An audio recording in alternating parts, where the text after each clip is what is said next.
Good, Ceann Corla. I'm sorry I'm late. The Honourable Joe Biden, Mick Wallace referred to landing the planes in Shannon, delayed me. There's a big palaver around the Green with dozens and dozens of stretched limos. I don't know where he's gone for a pint, but he's obviously gone for somewhere local. I want to support Maureen O'Sullivan's bill as a small step towards a kinder and more humane society in all aspects, and especially not just about how we treat hares, but I think this is a wider argument about our attitude to all sentient beings. So I welcome this initiative and thank you, Maureen, for bringing it to the Dáil.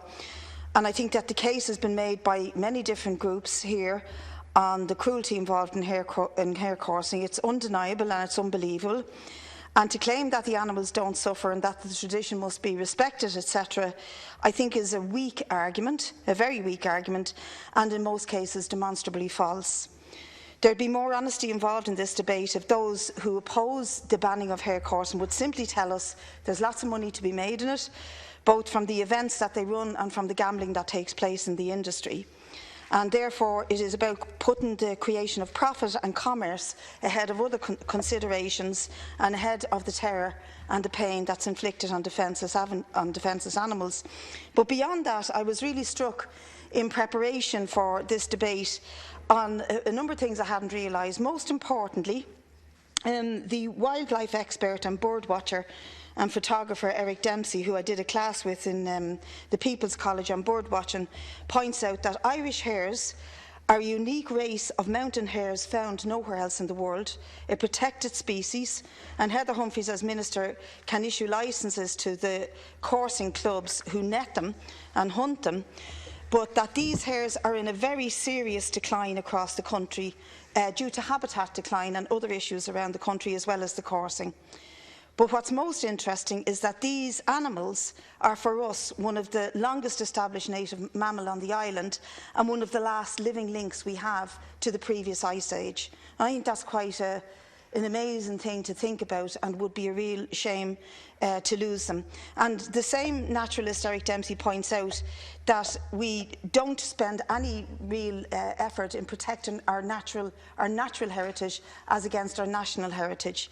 So there's nearly total silence when birds like the corn bunting go extinct, or the corncrake and the skylark and the yellowhammers, which are now going into serious decline. So we have to think about these things because they do contribute to the sort of society that we want to live in. So we support this bill for those specific issues of hares, but because it does say something about the kind of society that we should aspire to. I wasn't born with a huge aspiration for animal rights, but I've come to believe in the concept of our duties as humans to both all living things, people, as well as the beings who inhabit this planet, and that we should act at all times to minimise infliction of cruelty and pain to animals that's unnecessary. And that's not just on hare coursing, but on animals which we export and the manner in which we produce animals in agriculture and poultry. I think, though, that the ultimate source of this cruelty and the degradation of animals is inherent in the sort of economic system that we have, and that is the one that prioritises competition and profits before people and environment.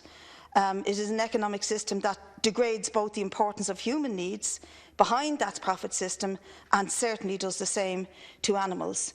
So for those who campaign for animal rights, like Matty, etc., we stand with the people, or those who campaign for the rights of coursing, we want to say that we stand with the people who campaign for the rights of animals against unnecessary cruelty and suffering that's inflicted on them. But the ultimate cause of that suffering is not Matty McGrath or the people at Tipperary, or it's not some kind of misguided element of our society. It is an economic system that prioritises profits above all other considerations and relegates the needs of humans and other species. So if we're now living in the midst of the Earth's sixth great extinction event, biodiversity is crashing across the planet. The cruelty that this bill highlights is just a small example of why coursing and generally cruelty and degradation of this economic system towards animals and towards environment is absolutely wrong, and we should oppose it. And I want to endorse Maureen's bill and welcome the fact that she's brought it here this evening. Minister to respond, please.